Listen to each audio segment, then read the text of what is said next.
Hey everyone, back with another video, and this time something a bit different. Q&A session after the first round of matches in the IPL. First of all, we're going to be doing some general questions and then some team-specific questions. So make sure you watch until the end to listen to discussion of your favourite team. We've got plenty to go through in this first Q&A. First question, Giant Slayer asks, it's a question that I've seen a lot on Twitter, a lot of debate about this on Twitter in the last 24 hours. So he asks, Washington Sundar finds a place in the India 15-man squad in almost all formats, but he's not finding a place even as an impact sub in the IPL. Any specific reason for that? He's a good all-rounder in his opinion, with the guy who's asked the question. As I tweeted yesterday, I think there's several factors here. Most of all, due to matchups, T20 teams don't rush to play off spinners in their starting 11 or starting 12 without them being a strong boundary hitter. And I think that's a big work on for Washington Sundar moving forward. I think his biggest work on is his batting and his hitting specifically. And I think the impact sub probably negates his usage too to some extent. Probably for me, the biggest surprise is the level of demand for him at auctions, given that teams already know this in advance. So, yeah, a bit about Washington Sundar to start with, and it'd be interesting to see if he gets some game time as the IPL progresses. Ninu asks, 3 of the 8 overseas recruits of Punjab Kings are players who won the MLC last year with Ricky Ponting, and that's Marky Hansen, Glenn Maxwell, Lockie Ferguson. Also, Punjab did bid for Roshan Ravindra. Is it just a comfort factor? How much does a role does the analyst play in backing up these picks? Well, to be honest with you, Ninu, I think that the question almost answers itself. These picks are very, very likely to be coach-driven and not analyst-driven. That's not to say that they're bad picks, but simply that the coach, Ricky Ponting in this case, trusts the players, likes their character, and values their quality. I don't think there's a lot more to be said about that. Moving forward, CFC Nav asks, with bigger scores and more boundaries, people might find this version of T20 more exciting, but I've always enjoyed a good low-score bowling thriller more entertaining. It's getting to a point where I'm finding the IPL a bit boring. Do I have any thoughts on this? So my perspective on this is that I don't mind the higher scores as long as the match is competitive.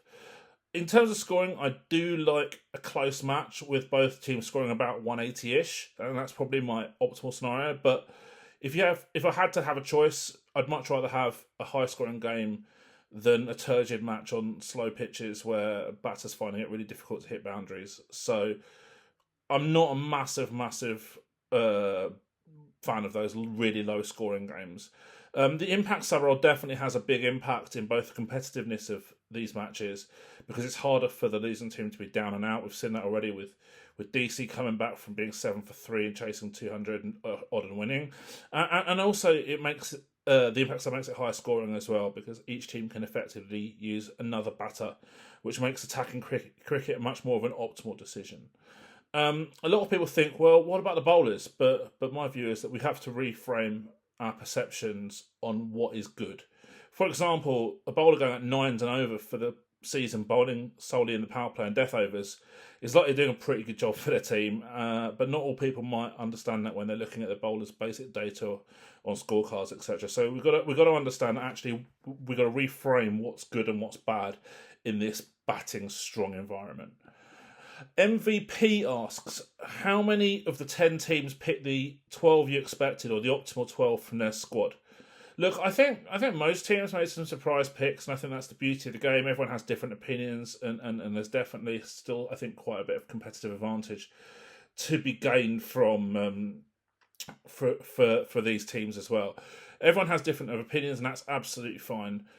Some of the losing teams in the opening round, particularly MI, RR and LSG, went quite far away from what I'd have anticipated. But a lot of the other teams in their first match went quite similar to the players and structure that I'd advocated in my previews, which kind of makes a lot of sense, obviously, to me.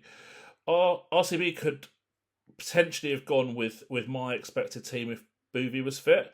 And I mentioned in the preview that KKR might have looked at the left arm angle of Spencer Johnson instead of Anrit Nortje, and they did actually make that selection.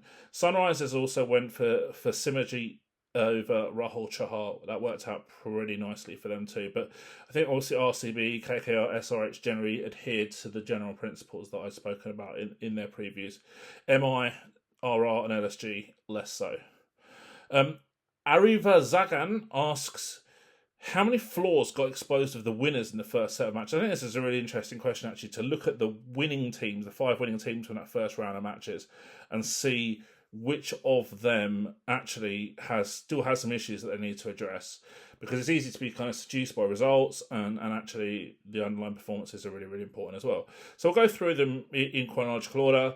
RCB, I think they were pretty impressive overall in their win against KKR, but they didn't hugely surprise me with their dominance, their batter's dominance of pace bowling compared to against opposition spinners. This pace bias for their batting group was definitely something that I mentioned previously in their preview. And I do think that teams would do well to look at strategies to bowl as much spin as possible against this RCB batting group moving forward. So that's definitely a work on for them and a consideration for opposition teams. Sunrisers, as I mentioned pre-tournament in their preview, Sunrisers are going to be a team with an ultra-high batting ceiling, but one that could also perhaps have the odd low score as well. We saw the ultra-high ceiling in their first match with the second highest score of all time in the IPL, hitting an incredible 46 boundaries in 120 balls. Just simply outstanding. Their pace bowling could still be a slight concern for me, and their squad depth also. But if they can keep their core players on the park, they're going to be the team to beat, in my opinion. CSK, well, look, my preview focused on potential issues for CSK surrounding boundary hitting and their batting group's ability to post and chase high scores. I just didn't really feel in advance that they had a high ceiling in this area. And despite winning the game against MI, they actually had the lowest boundary percentage of all 10 teams in the opening round. So my concern still stands, and I think we're going to talk about this a little bit further on when we get into individual questions about the teams. There was definitely some questions on this area for CSK. DC, my concern in the pre-tournament video focused on their batting stabilities and entry points in the middle order if their openers get out early. And I think this was highlighted again, despite that smash and grab win over LSG, driven by a quite phenomenal innings from Ashutosh Sharma towards the back end. I still think their paces could struggle as well, and a lot of their success will come down to their 2 world-class spinners, Akshar Patel and Kuldeep Yadav. If teams can play their spin well, I think DC could still struggle to get in the top 4, but let's see about that one. And finally, PBKs. Not really a flaw exactly, but I did feel that Asmatullah Ovazai wasn't that necessary in the 11, given that Marco Janssen can take care of the power play bowling with Arshdeep quite efficiently. Felt like a bit of a luxury pick for them. Maybe they might want to go with Josh Inglis instead to shore up the batting, or Lockie Ferguson as more of an enforcer pacer moving forward. I still think as well with their batting group that they might have some issues on some slower used pitches as the season progresses. And the same person also asks, which team had the clear game plan executed and won the match? And I think that's very, very, very clear that one team is outstanding in this particular area, and that's Sunrisers Hyderabad. I think that SRH have that clear game plan where they're just focused on out-hitting the opposition, and they again executed that game plan to great effect in match 1. No team in franchise T20 history, and I've got Grok to confirm this, had hit 46 boundaries with all of their top 6 hitting at 200 plus, and that's completely aligned with their identity. It's so refreshing actually to see this Sunrisers squad play. They're just a completely total difference to their teams of recent years, which have often played quite a negative, boring brand of cricket at times. And if I was wearing a hat right now, I'd have to tip it to everyone at Sunrisers for this complete change in identity. And I think that they're the most watchable team out of all 10 teams right now. Panejo asks a question on what he calls the meta of cricket. Are spinners more important now? Some of them are good at defending, some can take wickets. Even some top pacers are going for heaps of runs, and most teams have 2 or 3 good spinners. Yeah, to answer that question, my historical research suggests that having a strong group of spinners is an area likely to be hugely aligned with success in all leagues. And that's what concerns me a little bit for teams like RCB and RR. RCB do at least have Krunal Pandya as a defensive spin option, and it was clear when he was bought at auction that they were doing so with that skill set in mind. I wouldn't say that that they are more important. Sorry, I'll go restart that. I wouldn't say that spinners are more important now than a few years ago, but I think it's pretty fair to say that any team without a high quality spinner now, and also a good second spinner at IPL level, is leaving themselves a little bit open in my view. And I think that there's a few teams, as I say, RCB, RR in particular, several teams who spring to mind there straight away. Karthik asks, should teams start treating power play overs like death overs and bowl defensively? Well, look, I think this is a really interesting point. For venues where there's a high pass score, or teams have a decent score to defend, or against opposition with certain dynamics, is a pretty good strategy, and one that I've been strong on and using in the past with teams that I've worked with. So, for example, when I was at Leicester, Callum Parkinson did a superb job for us in this role. Oftentimes you can do this by getting the opposition to push the required rate far too high, and then they panic when it's too late. I've seen that happen in the IPL many, many times too. When I was at Leicester, there was a game in 2022, I can remember, at Headingley, where David Malan and Joe Root just took the chase far too deep for Yorkshire and then got out, leaving Harry Brook with far too much to do. And that day, the defensive strategy against them was very, very clearly planned in advance. Leicester got 2 overs out of Scott Steele, opening the bowling as an off-spinner against 2 left-handed openers, with the knowledge that this had the potential to happen. By the time Milan was out, actually, for 50 off 38 chasing 189, Yorkshire needed 103 from their last 45 balls. That was a tough ask for them, and that was a really good example of a game where we're using defensive options and spin options in the power play as well. Was a really, really good strategy. However, saying that, I think that this is a strategic area where I feel IPL teams have been a little slow to catch on with in recent years. They rarely bowl spin in the power play compared to other leagues, and I do think there's scope to look at things from a more defensive match-up perspective early on in teams' innings. Sanjeevi asks, after match 1 for each team, which 4 teams look stronger in team selection, strategy and management? And Drizzy asks, related to that, who are your top 4? Look, okay, so 2 kind of related questions there. First of all, I think Sunrisers have got such a clear strategy that was executed so well, so they obviously look strong. So that's one of the 4 strongest teams. The second strongest team, I think, I look at here was Punjab Kings. They're with their aggressive batting strategy in particular to the 4. They're definitely going to have further challenges along the way and might have to make some sort of slight changes to their team combos. But it looks like they have the tools to push for the top 4, which is something that they haven't been able to achieve for quite some time. Another team who I think kind of look decent are CSK, just primarily because I've been kind of scarred from writing them off so many times in the past. Really, they just do what they do. I do have reservations about their batting group, and we'll come on to talk about that. But they often just manage to outperform the sum of their parts. So CSK doing CSK things, and then also, even though they lost, I do think it will be foolish to rule out defending champions KKR. They have a very, very good squad still, and teams won't be able to consistently keep their death hitters quiet like RCB managed in the first match of the season. And so then if we look at those top 4, add RCB, add GT, add DC to these 4 teams, I think we've got 7 squads who look best equipped to be fighting for those top 4 positions. I'd be quite surprised if LSG, RR, or even MI were fighting for those top 4 positions as the season progresses. Now we're going to move on to some individual team questions, and there's plenty of them as well, let me tell you. RCB to start with. Hriday asks, do you think it makes sense for RCB to bowl Bhuvi and Yash Dayal with the new ball and concentrate Josh Hazlewood to hit the deck bowling in the middle overs, especially against teams like CSK and PBKS who have so many batters susceptible to hit the deck bowling, and all of this combined with Krunal's defensive overs in the middle as well? Look, I think that the real question here is, because he's so good, how RCB get the best out of Josh Hazlewood in his most effective role.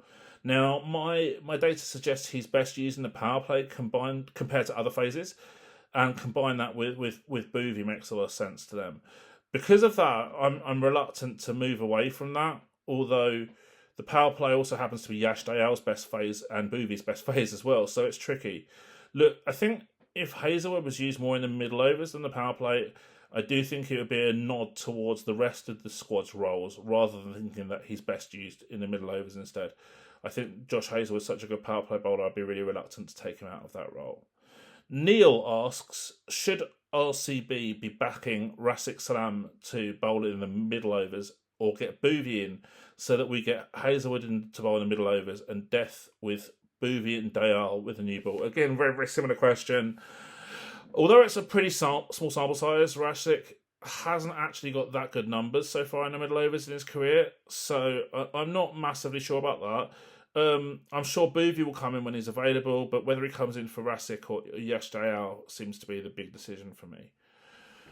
The Magician asks, do you think RCB's death bowling success v KKR was a fluke, or can Rajat Patidar, as captain, replicate it tactically throughout the season, especially with Boovy projected to be fit by Friday?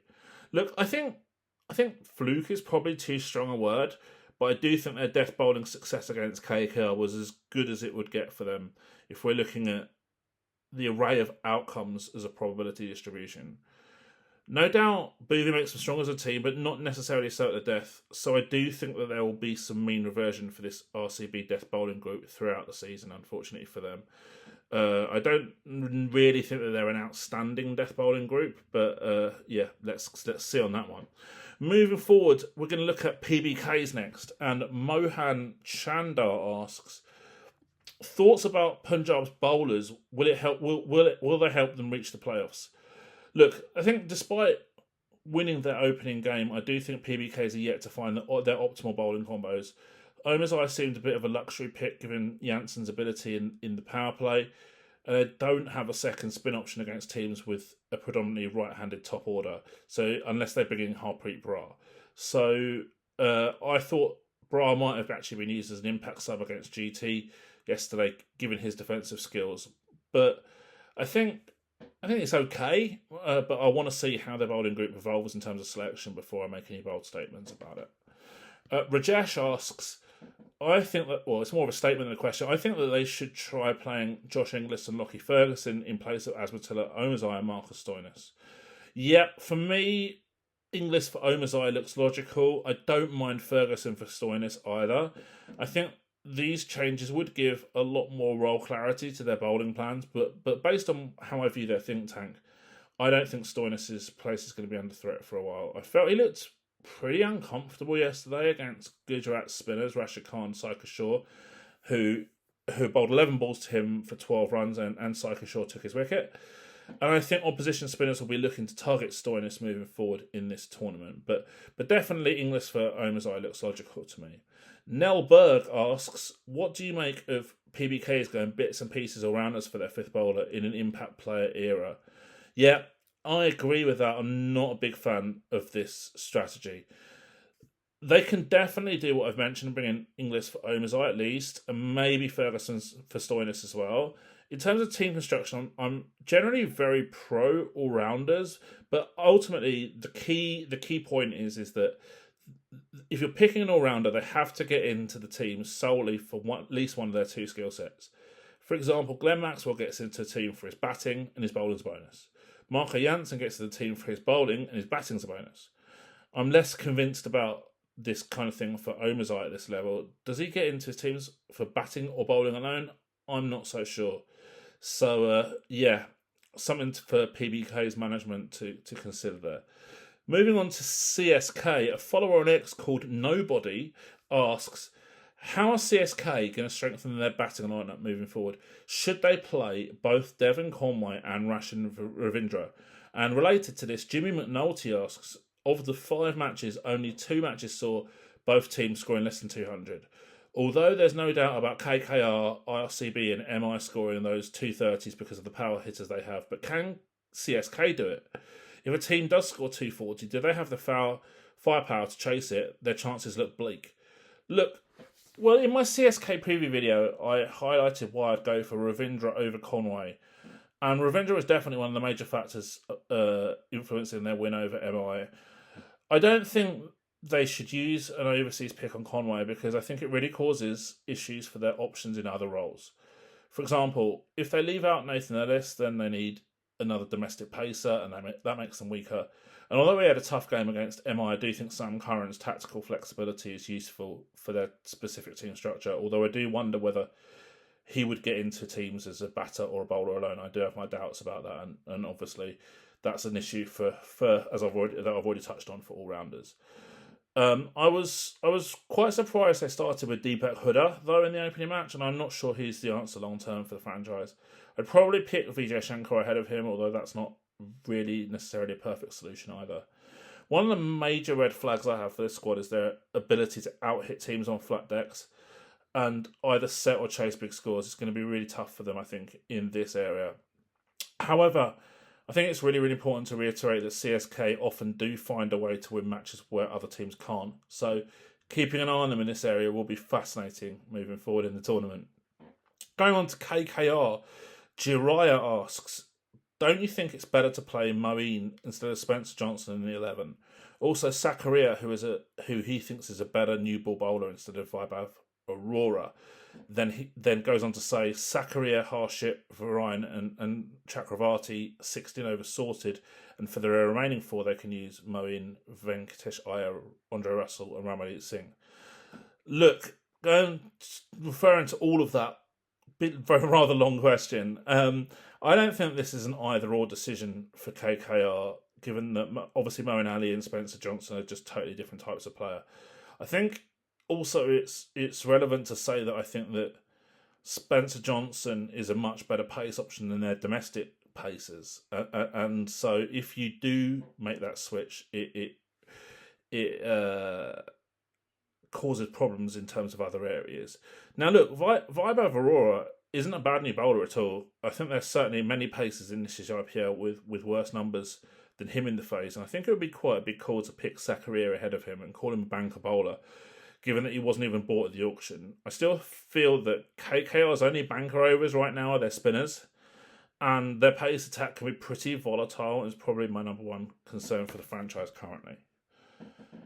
Yash asks, can KKR afford to open with Sundar Narayan when he's the best spin hitter in the whole top 7, in their opinion? Look, against spin at the start of 2023, Narayan's numbers against spin actually aren't that great. He strikes at around 155 with 8 balls per dismissal. So I think it's a stretch to say he's KKR's best spin hitter or best player spin. I don't see that at all. For me, Narayan has to open or bat as a finisher, and I've already stated that I think that Narayan is due for some negative mean reversion in the opener role, given how high his full shot percentage last season was, even though his basic numbers look pretty good. So look, I'm expecting there to be a struggle sooner or later for Narayan in that opening role at the IPL. Going to DC, I was asked who should KL Rahul replace in the playing 11. Now, in my team preview, I spoke about their combos. I would consider bringing him in for Jake Fraser-McGurk and then using the extra overseas spot elsewhere, perhaps on Donovan Ferreira. But I do think that the easy call for them in terms of kind of player profile and the least disruption to the batting order would be for KL Rahul to come in and place Samir Ritzby instead, and that's what I expect them to do. Going forward to Mumbai Indians, Harish asks, how do you see MI going about their combination with Hardik coming in? Personally, they feel that they have a lot of top order bats, so they're advocating dropping either Rickleton or Will Jacks and bringing in Bevan Jacobs for Raju. But that makes Hardik the third pacer. What are my thoughts? And Akash asks in a similar area, how can MI improve and what's their best team combination? Now, I thought MI's selection was very, very strange in their opening match. Vignesh Pathur impressed on debut, but might have some tougher tests ahead. And it was a huge step up in standard for Raju from Andhra Pradesh, who's only played a handful of T20 games at the age of 25. The bowling issues also, in my view, stem from having Rickleton and Jacks in the same team as overseas players. I think you can only have one of them with in their structure whilst Bumrah is injured. So by having one, you can then play Reece Topley instead. Rickleton's keeping probably helps to keep him in the team, although Robin Mintz can also do that if they want to play Jacks instead. But they really have to make that either-or decision, in my view. I expect Hardick to come in for Raju as the third pacer, which strengthens their batting, which in my view drops off quite a bit after top 5. So I can see Hardick, how Hardick fits in pretty easily there. But I do feel that they've got to make that either-or call between Ryan Rickleton and Will Jacks. And RR, we're going to go on to them now. Caught Behind asks, RR's medium pacers and fast bowlers pitch map against Sunrisers was all over the place. There were hardly 3 balls in the same line and length, and it was extremely scattered.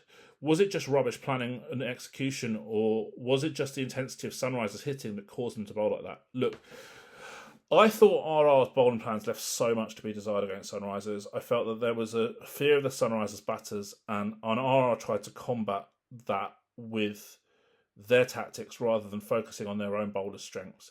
There was definitely some strange planning in terms of over distribution, but also that poor execution, and I think RR panicked. Sandeep Sharma not bowling in the power play as well, I think he came on over 7, was about as puzzling a decision as any team has made in the opening round of matches from a tactical perspective, and I just didn't understand that at all either. So a lot to consider for RR's think tank moving forward with their pace bowlers. Now Sid asks, in a related area, what is wrong with Jofra Archer and how can Rajasthan still be competitive with such a poor bowling attack? Look, I think it's probably fair to say that Jofra Archer currently isn't the same version of himself before all his injuries. But that's not to say that he can't come back to that level, but I do think it's a mistake to currently group him among the top 5 bowlers in the league, which was definitely the standard that he was at his peak. As for how RR can be competitive with such a poor bowling attack, I think it's going to be tough.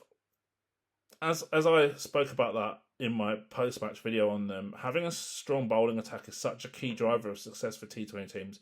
And it was definitely a factor in their squad in the last cycle as well, which I felt had a really nice stockpile of domestic pacers.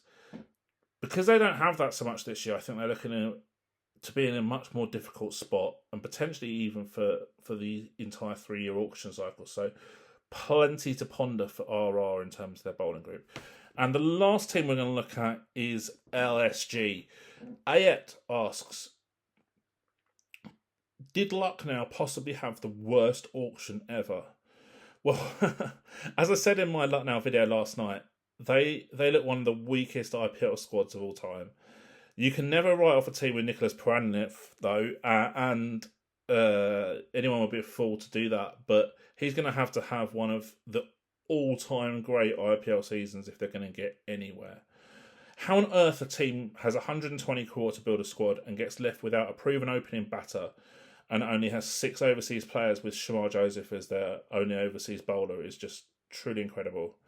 And it illustrates quite, in my opinion at least, how much some teams have to improve with both recruitment and squad planning. And the final question of this Q&A is possibly related to that last question on LSG's auction. Now, Chak D asks, what are my thoughts on Sanjeev Goenka, the LSG owner, and him getting involved with dressing room talks after the Delhi game and also scolding KL Rahul last year on the pitch? And that's a really, really difficult one. Look, some people are going to say that the owners pay their money, they pay the players, they own the team, so that they're entitled to involve themselves in the dressing room and on the pitch. But others will say that in business, owners generally delegate departments to experts in their field. Now, I lean towards the latter in that area. I don't think owners should be giving talks in dressing rooms very often, particularly after losses.